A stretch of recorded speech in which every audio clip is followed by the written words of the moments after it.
Boa noite. Estamos aqui reunidos mais uma vez para o culto do Evangelho no Lar, que fazemos todos os domingos. Hoje faremos a leitura em continuidade do capítulo 1, o item 9 das Instruções dos Espíritos, a Nova Era. Lembrando que é aconselhável seguirmos um pequeno roteiro para o culto no lar, em que esse roteiro possa ser feito toda semana, no mesmo horário. Como participantes, todas as pessoas do lar, inclusive as crianças, iniciando com uma leitura sem comentários, de uma página de um livro, por exemplo, Pão Nosso, Fonte Viva, após fazer a prece inicial, e depois a leitura do Evangelho segundo o Espiritismo, estudado de forma sequencial. Após essa leitura, fazer os comentários que podem ser feitos por todos os integrantes da família, participantes do culto no lar. Ao final dos comentários, faz-se uma prece de encerramento, agradecendo a Deus e aos bons espíritos a nossa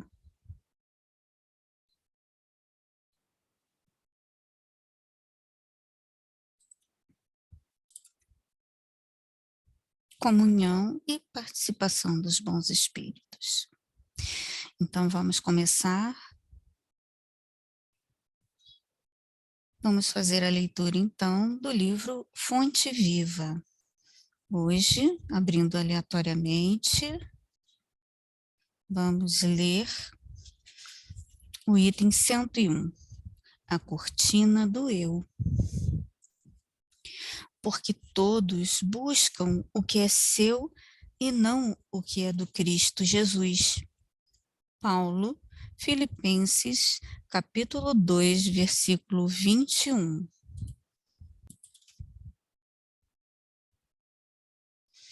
Em verdade, estudamos com o Cristo a ciência divina de ligação com o Pai, mas ainda nos achamos muito distantes da genuína comunhão com os interesses divinos. Por trás da cortina do eu, conservamos lamentável cegueira diante da vida.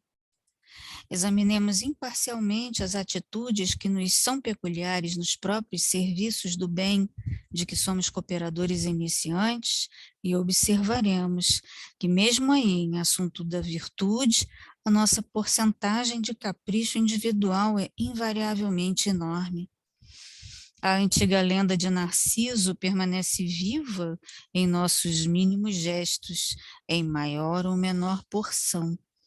Em tudo e em toda parte apaixonamo-nos por nossa própria imagem. Nos seres mais queridos, habitualmente amamos a nós mesmos, porque se demonstram pontos de vista diferentes dos nossos, ainda mesmo quando superiores aos princípios que esposamos, instintivamente enfraquecemos a afeição que lhes consagrávamos. Nas obras do bem a que nos devotamos, estimamos acima de tudo os métodos e processos que se exteriorizam do nosso modo de ser e de entender, porquanto, se o serviço evolui ou se aperfeiçoa, refletindo o pensamento de outras personalidades acima da nossa, cooperamos quase sem perceber a diminuição do nosso interesse para com os trabalhos iniciados. Aceitamos a colaboração alheia, mas sentimos dificuldades para oferecer o concurso que nos compete. Se nos achamos em posição superior, doamos com alegria uma fortuna ao irmão necessitado, que segue conosco em condição de subalternidade, a fim de contemplarmos com volúpia as nossas qualidades nobres, no reconhecimento de longo curso, a que se sente constrangido, mas raramente concedemos um sorriso de boa vontade ao companheiro mais abastado ou mais forte, posto pelos desígnios divinos à nossa frente. Em todos os passos da luta humana, encontramos a virtude rodeada de vícios e o conhecimento dignificante quase sufocado pelos espinhos da ignorância, porque, infelizmente, cada um de nós, de modo geral, vive à procura do eu mesmo. Entretanto, graças à bondade de Deus, o sofrimento e a morte nos surpreendem na experiência do corpo e, além dela, arrebatando-nos aos vastos continentes da meditação e da humildade, em que aprenderemos, pouco a pouco, a buscar o que pertence a Jesus Cristo em favor de nossa verdadeira felicidade dentro da glória de viver. Graças a Deus. Senhor Jesus, quando Deus nos é colocado por centro de nossa vida, perdemos o rumo. Quando Deus não é colocado por centro de nossa vida, perdemos o rumo, quais viajores que se distanciam da luz, caindo nas trevas. E és entre nós, Senhor, a imagem mais fiel do Pai que nos criou. Para nos reunires a Ele, deste-nos em seu evangelho de amor o caminho da redenção. Concede-nos assim, Senhor, a força para percorrê-lo. Inspira-nos a compreensão da Tua palavra, porquanto sabemos que o reino de Deus, como felicidade eterna, há de começar em nós mesmos. Guia-nos, Mestre, e ajuda-nos a entender-te à vontade. Pedimos a sua autorização, Jesus amado, para iniciarmos o Evangelho no lar desta noite. Que assim seja. Graças a Deus. Então, meus irmãos, vamos começar a leitura do Evangelho segundo o Espiritismo. Item 9 do capítulo 1. Instruções dos Espíritos, a Nova Era. Um espírito israelita, Mulhouse, 1861. Deus é único e Moisés é o espírito que Deus enviou em missão, para que ele fosse conhecido não só pelos hebreus, mas também pelos povos pagãos. O povo hebreu foi o instrumento do qual Deus se serviu para fazer a sua revelação por Moisés e pelos profetas. E as vicissitudes desse povo serviram para abrir os olhos dos homens e fazer cair o véu que lhes ocultava a divindade. Os mandamentos de Deus dados por Moisés trazem o germe da mais ampla moral cristã. Os comentários da Bíblia reduziam-lhe o sentido, porque colocados em ação em toda a sua pureza, não teriam sido, então, compreendidos. Mas os 10 mandamentos de Deus, nem por isso, deixaram de ser o brilhante frontispício da obra, o farol que haveria de clarear a estrada que a humanidade deveria percorrer.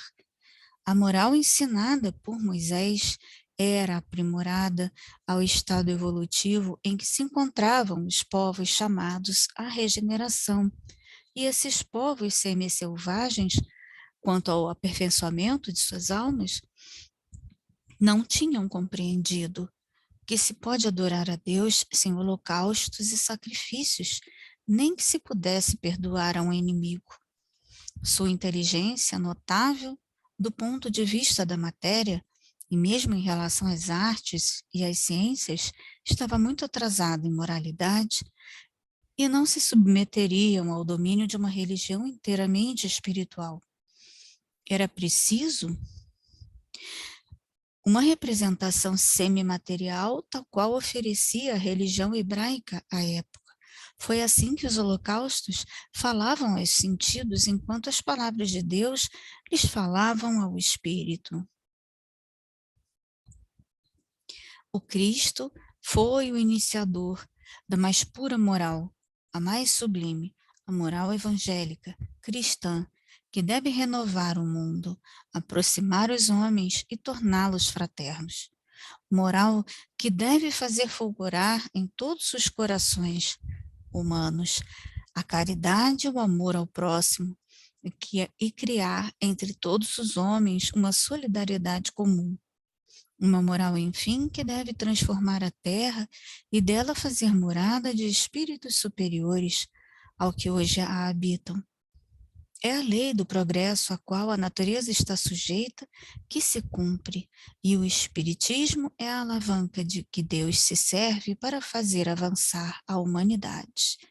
São chegados os tempos em que as ideias morais devem desenvolver-se para cumprir o progresso que está na lei de Deus. Elas devem seguir a mesma estrada que as ideias de liberdade, suas precursoras, percorreram. Mas não se pode crer que esse desenvolvimento se fará sem lutas. Não, porque elas precisam, para chegar à maturidade, de agitações e discussões, a fim de que atraiam a atenção das massas. Uma vez despertada a atenção, a beleza e a santidade da moral, tocarão os espíritos e eles se ligarão a uma ciência que lhes dará a chave da vida futura, e lhes abrirá a porta da felicidade eterna. Foi Moisés quem abriu o caminho. Jesus continuou a obra. O Espiritismo a concluirá. Graças a Deus.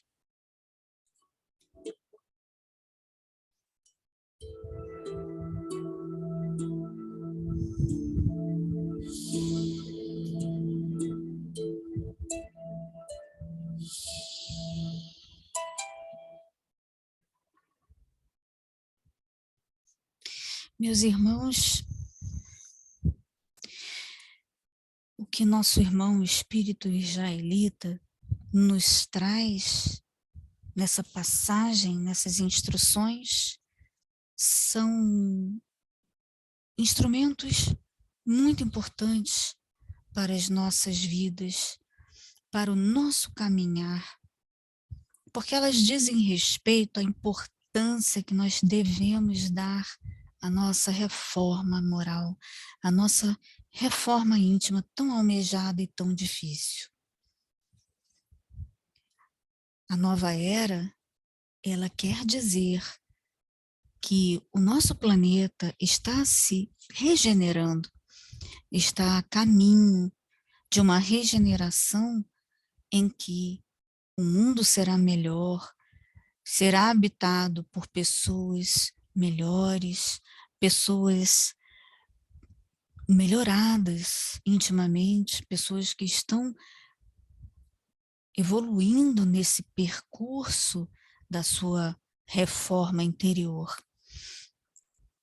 Nós, quando olhamos para o lado, nós vemos irmãos, né?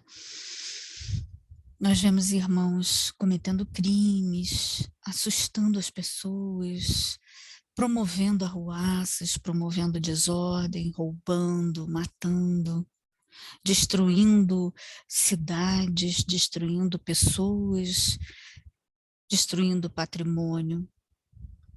Do outro lado, nós vemos pessoas virtuosas, pessoas que têm um coração maravilhoso, que nos recepcionam com amor, com caridade.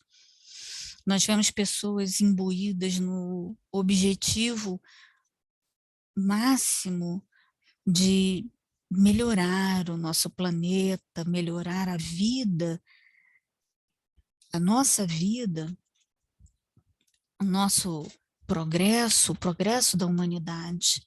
E quando nós vemos essas pessoas boas, essas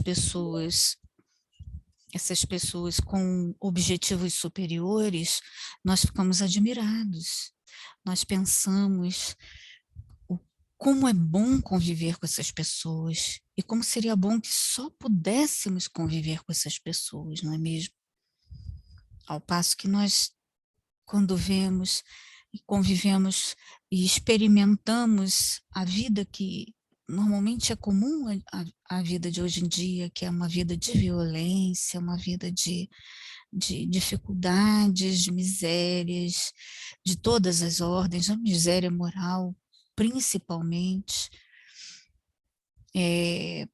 nós não queremos conviver com essa experiência, não é mesmo? Então, fazendo uma analogia dessas duas situações que eu acabei de falar, vamos colocar como se fossem convivências com dois tipos de mundos. Um mundo de expiações e de provas, que é aquele mundo em que há as misérias morais, as misérias humanas, as tristezas, os desalinhos de toda ordem, e os mundos regeneradores, onde pessoas imbuídas de um objetivo grande, engrandecedor, de melhorar o planeta, de desenvolver a ciência, de proteger o meio ambiente, de promover uma vida de bem-estar para todos, né? Esse mundo de regeneração é o mundo que a gente quer, com toda certeza. Não vamos querer viver num mundo de expiações e de provas. Mas vejam, meus irmãos, que nós estamos no mundo de expiações e de provas. Por quê?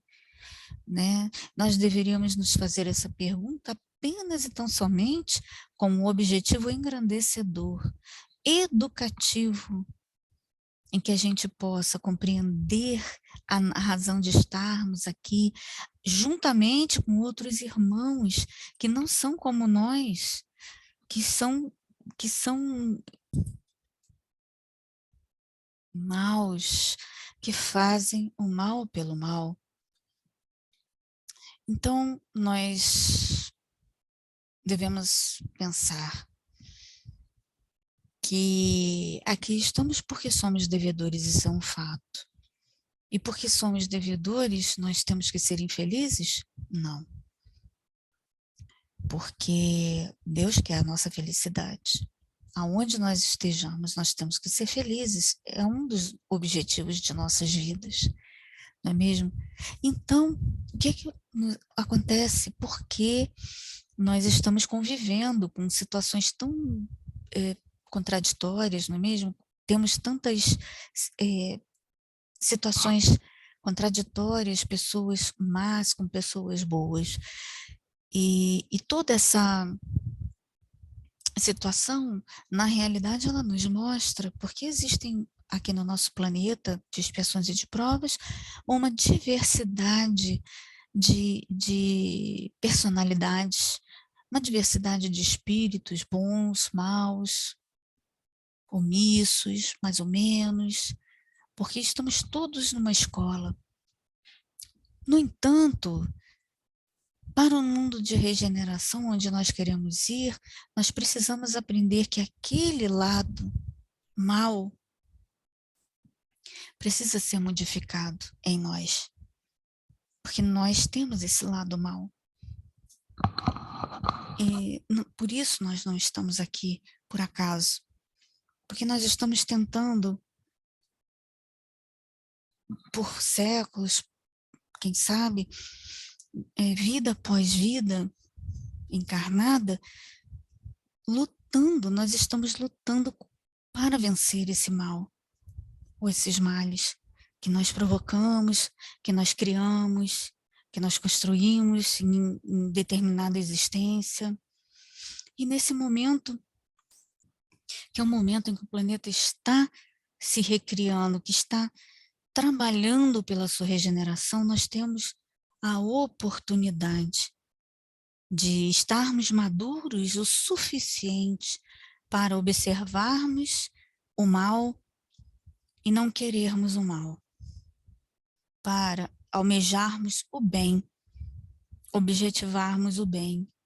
E entra a história do nosso irmão israelita, que nos aconselha a que trabalhemos essa nossa reforma, porque essa reforma íntima que a gente tanto fala, essa transformação íntima, ela vai nos levar para um novo caminho. E a nossa escola, o planeta Terra, nós não sabemos as nossas dívidas contraídas, porque por misericórdia divina nós viemos ao mundo com o véu do esquecimento, para que a gente tenha condições de suportar essas provas tão difíceis que a gente tem que passar, né?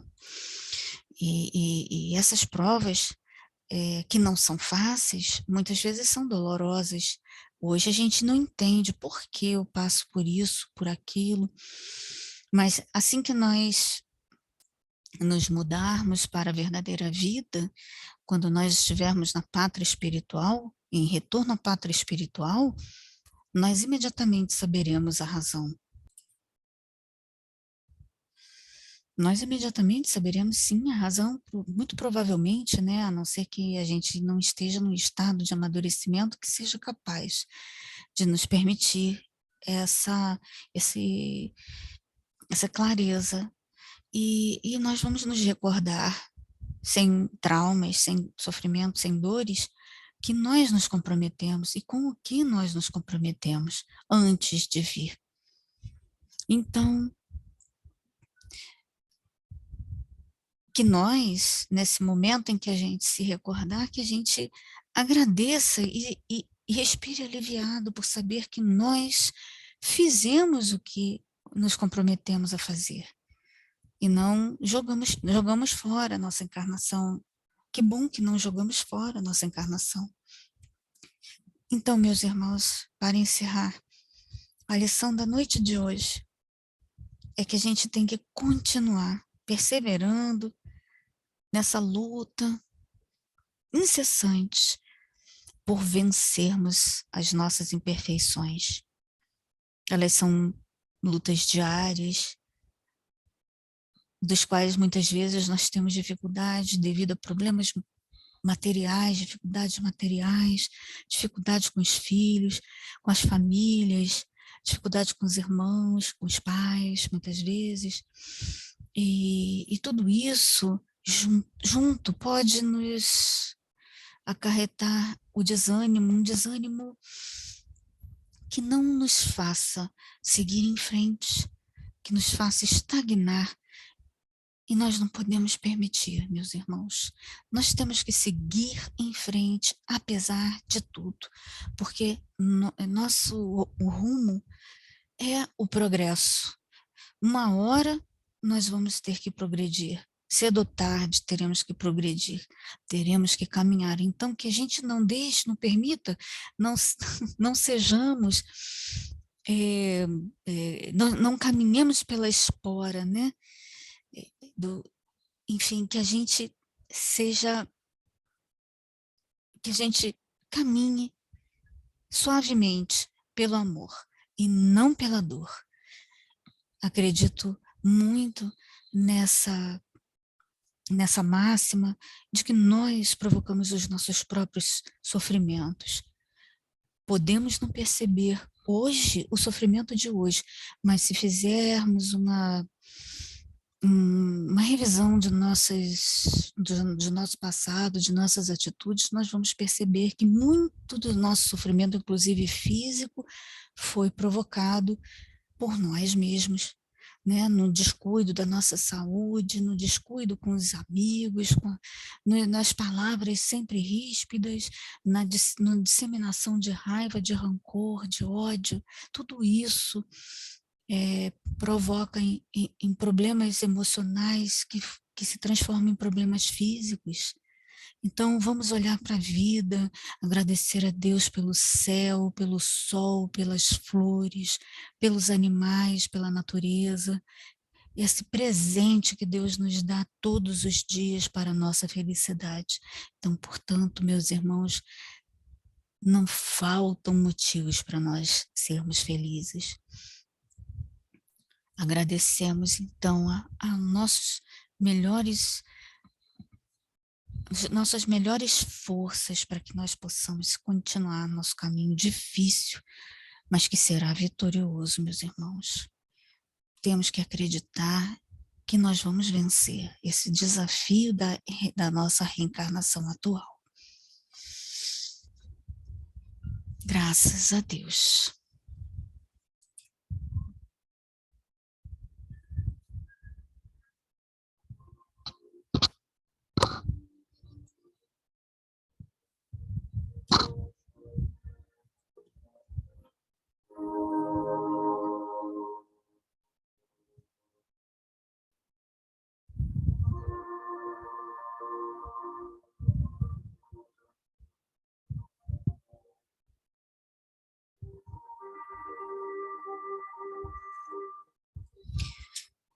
Senhor Jesus, muito lhe agradecemos, Senhor, por essa noite de luz, essa noite de esclarecimentos, de paz, em que nos reunimos com nossa família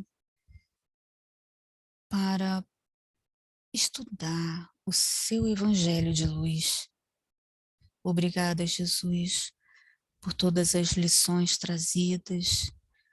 Obrigada aos bons espíritos por estarem aqui conosco, nos amparando, trazendo paz para as nossas casas, iluminando nossas vidas, nos orientando, nos intuindo. E que nós possamos, meu Deus, permanecer firmes junto do Teu Evangelho, para que possamos fazer o bem, seguir em frente, não esquecermos que nós não podemos pensar somente em nós mesmos. E que nós possamos, meu Deus, dentro de desse turbilhão que é a vida no planeta Terra, que nós possamos vencer o nosso lado ruim, o nosso mal, e que nós possamos distribuir mais o bem e o amor. Obrigada, Jesus. Agradecemos a todos os irmãos que aqui tiveram presentes. Pedimos, Jesus e os bons espíritos, que fluidifiquem estas águas, para que nós possamos tomá-las ao final do culto. E assim pedimos a sua permissão, Senhor, para encerramento do Evangelho no Lar desta noite. Graças a Deus, que assim seja. Obrigada, Jesus.